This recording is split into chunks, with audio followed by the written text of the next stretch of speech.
let's talk a bit more about just how incredibly powerful Ansible is by looking at one of its playbooks. Just like learning so many things about Cisco, we don't have to be overly complicated with an example here to get the gist of what's happening. This is an Ansible playbook. Notice it's called sample.yaml, and it's very simple. It's written in YAML, so we start with the 3 dashes there on line 1. That indicates to YAML the appropriate format. And then notice we have this dash hosts. And what I have is an inventory inside of Ansible's configuration. And this is a simple text file. And this has a grouping of servers I've referenced called DB servers. So this is going to execute against all of my DB servers that I'm managing. Next, I indicate that I want to become root privileges to execute this playbook. Notice we're going to be doing some things with the package management, so we need to have root privileges in order to do that.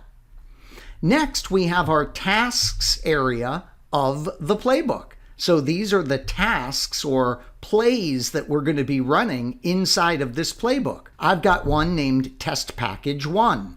Notice this calls the apt module. So this is a module in Ansible for working with the package manager apt. Now notice that there's going to be all kinds of different modules for all kinds of different network vendor equipment. So this is one of the beauties of Ansible, is that we have all these modules that we can call upon. Notice the name of the package is test package 1 and the state is absent. So what am I doing here? In fact, I could help out this playbook by dictating in the name, which is more of a description, right? Uninstall the test package 1. Because that's exactly what this is doing.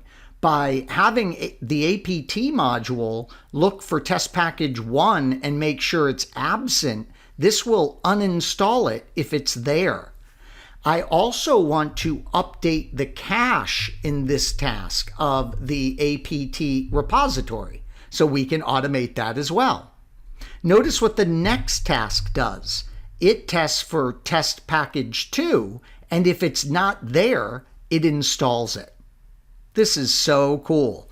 And notice, because we're using state, the Ansible features idempotence. That's one of the things that we love about Ansible, is that we can run this again and again and again and again.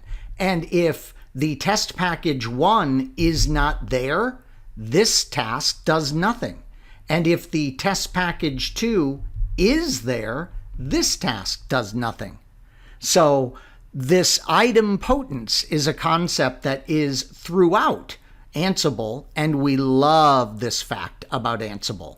Being able to keep things consistent and run these playbooks against hosts as many times as we need to. So a simple example, but it definitely gives us a sense for the power, the simplicity, the ease of use when it comes to automation through Ansible.